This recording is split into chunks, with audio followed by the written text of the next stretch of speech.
예, 오늘의 시황 브리핑 시작하겠습니다. 그러니까 대장주, 글로벌 증시 대장주 엔비디아 실적 발표 앞두고 뭐 한쪽으로 쏠리기 어려운 그런 모습을 보였고요. 그리고 코스닥은 4일 연속 하락이 잘 안 나왔었는데 어쨌든 4일 연속 하락하는 그런 모습이 나왔고, 조금 이슈가 됐던 이제 공매도 같은 경우는 공매도 재개할 수 있다 이런 내용이 나왔는데, 오늘 뭐 정부에서는 뭐 개인적인 생각일 뿐이다 이렇게 또 진화하는 그런 모습들이 나왔죠.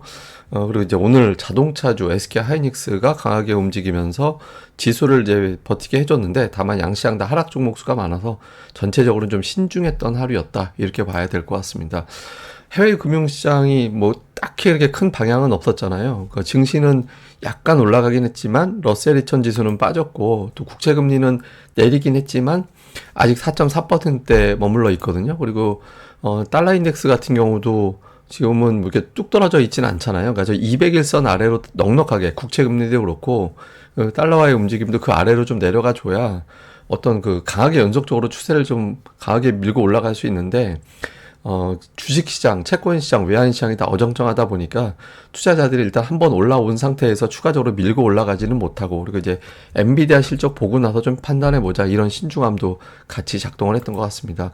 그리고 워낙 엔비디아 뉴스가 많은 게, 오늘 뭐 해외 쪽, 시황 쪽 이렇게 뉴스를 검색해 보면 이제 야후에서 보는 주식시장 관련된 뉴스 쪽이거든요. 근데 보면 그냥 다 엔비디아예요. 그러니까 뭐 아시아 증시도 엔비디아, 미국 시장도 엔비디아, 뭐 하여튼 엔비디아가 되게 중요하게, 이게 뭐 마치 글로벌 증시의 유일한 어떤 방향성을 제시하는 종목 같이 이렇게 포장이 돼 버려 가지고, 아예 그냥 저 실적 보고서 움직여야지 뭐 이런 투자들의 신중함을 또 유발한 측면도 있거든요. 그래서 뭐 그냥 빅 이벤트, 이번 주 최대 이벤트죠. 그러니까 제가 보기에는 뭐 이번 실적이 쇼크로 나올 확률은 그렇게 높아 보이진 않기 때문에 해석을 어떻게 하느냐의 게임이긴 한데, 어쨌든 투자들은 보고 나서 움직이자, 그러니까 이렇게 이제 신중함이 됐고, 요게 지수도 그렇고 상승 종목 수도 의미 있게 어떤 변화를 주기는 좀 어려운 그런 환경을 만들어줬습니다. 근데 이제 이번 같은 경우는 한 8% 정도, 반올림 한 9% 정도 실적 발표 끝나고 나면 그 정도의 어떤 변동성이 나올 것 같다. 직후에 뭐 며칠 동안 이제 그 정도의 어떤 베팅이 돼 있다라고 해서 평범하진 않을 것 같아요. 그러니까 주가 움직임도 그렇고 증시 움직임도 그렇고 우리 시장 움직임도 그렇게 평범하진 않을 것 같은데, 일단 투자자들의 대체적인 시각은, 분석가들은 직전에 목표 주가 상향이 되게 많았거든요. 그러니까 목표 주가 상향이 많다라는 건 뭐냐면, 예측을 해놓고 아, 실적이 너무 좋아서 주가가 튀면 우리가 틀린 거잖아, 이런 소리 들을까봐 올려놨다라는 거라, 내심은 예상했던 것보다 더 나오겠지 이렇게 보고 있다라는 거거든요. 그래서 뭐 일단 주가가 직전에 많이 올라간 건 아니기 때문에 이제 보겠지만, 일단 850달러 갈 거냐 1000달러 넘길 거냐 이런 기로점에 있죠. 근데 변동성 베팅은 뭐 8.7% 위아래 변동성이라고 하지만 내심 이번엔 1000달러 넘기겠지 이런 기대감이 많이 있거든요. 이게 이제 뒤통수 기준은 뭐냐면 260억 달러. 그러니까 시장 전망은 240억 달러 정도 되는데, 투자자들은 240억 달러 예상대로 나오면 실망할 거야, 260억 달러는 나와줘야 돼, 뭐 이렇게 이제 뭐 좀 예상은 내심 그 위로 좀 잡혀 있는 것 같습니다.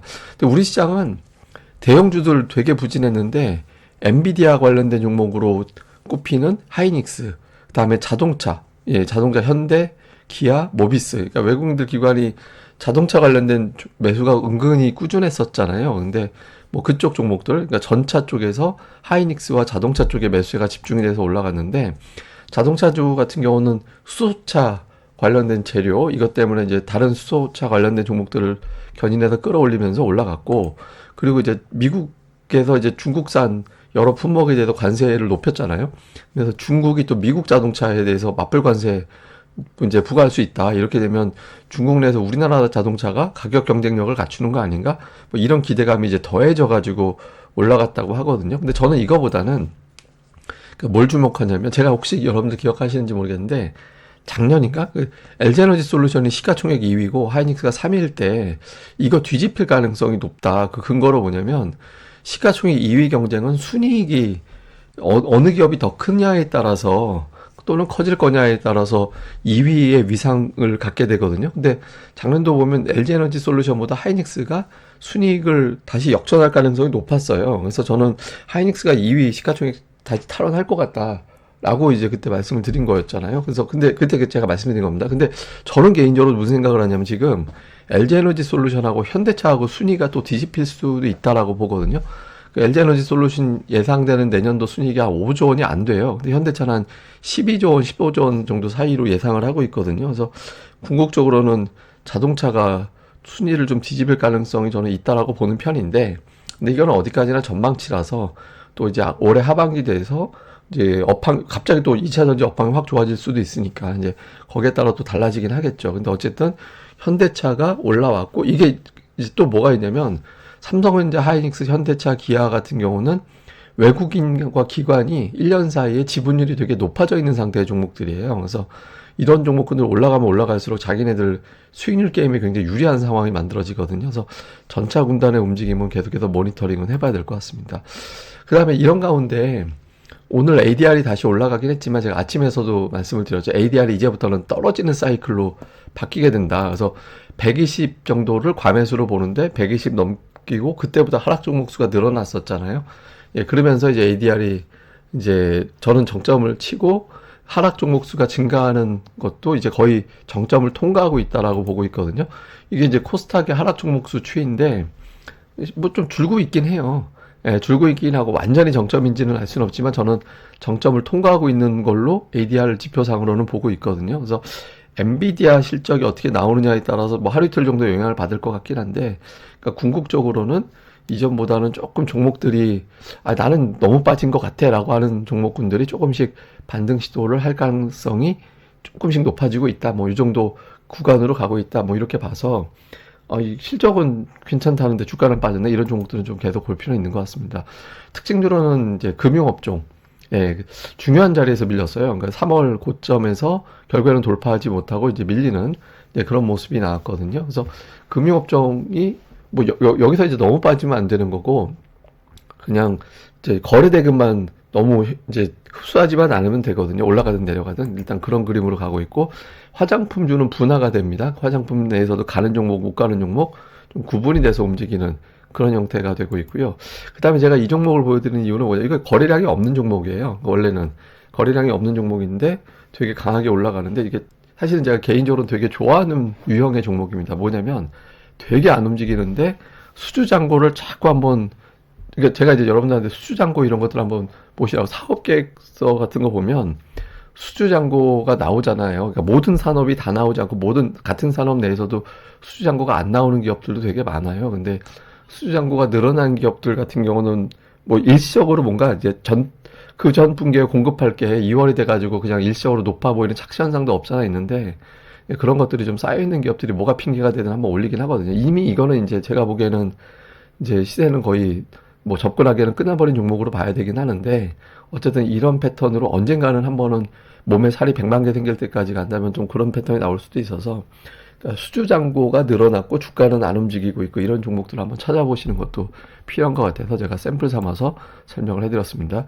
자, 수급에서는 외국인들 매수, 그러니까 4일 연속 매도는 없었는데 과연 오늘 장에서는 이제 돌아왔고요. 매매한 종목 보니까 삼성전자 팔았는데 하이닉스, 한미반도체, 그러니까 엔비디아 냄새가 나는 종목군들은 좀 샀고, 다음에 자동차주 샀고, 화장품주 또 매수하는 그런 모습을 좀 보였고요. 기관 같은 경우는 자동차, 예, 뭐 현대차, 기아, 모비스 다 들어가 있었고, 그 다음에 삼성전자를 우선주 포함해서 매수가 들어가 있었고, 그 외에는 뭐 이렇게 업종보다는 이제 골라 담는 그런 모습을 좀 보이는 게 특징이었고요.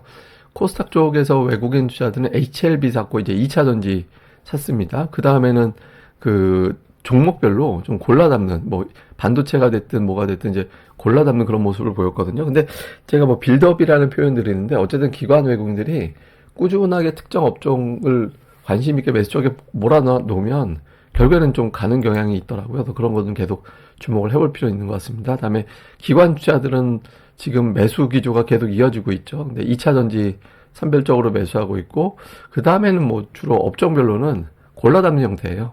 예, 같은 업종에서 뭐 반도체도 샀다 팔았다 이렇게 갈리는 그런 형태를 보이는데, 이것도 역시 기관이 뭐 하루 이틀 봐서는 모르는 거고, 한 1, 2개월 정도 추세로 보면 이건 은근히 늘려놨구나 라고 이제 분석되는 종목군들이 있거든요. 그러니까 그런 종목군들이 또 움직임이 나오니까 또 잘 체크해 보시는 것도 중요할 것 같습니다. 자, 시장을 좀 정리해 보면 엔비디아 실적 예상치는 매출 240억 달러, EPS $5.17 정도 되는데, 시장에서는 이제 그래도 실망인데라고 생각하는 기준은 260억 달러로 돼 있거든요. 그러면 EPS 같은 경우도 이제 5달러 한 70센트 정도, 10% 정도 더 잡아서, 예, 그리고 가이던스는 260억 달러를 이제 지금 최소치로 보고 있고, 그 이상 가이던스 잡아줬으면 좋겠다. 뭐 이런 기대값들이 있거든요. 그래서 실적 발표가 예상치보다 무조건 더 나와야 됩니다. 예, 그리고 또 하나는 국채 금리가 4.4% 위에서 움직이면 미증시가 올라가도 우리 증시가 못 올라가요. 우리 증시는.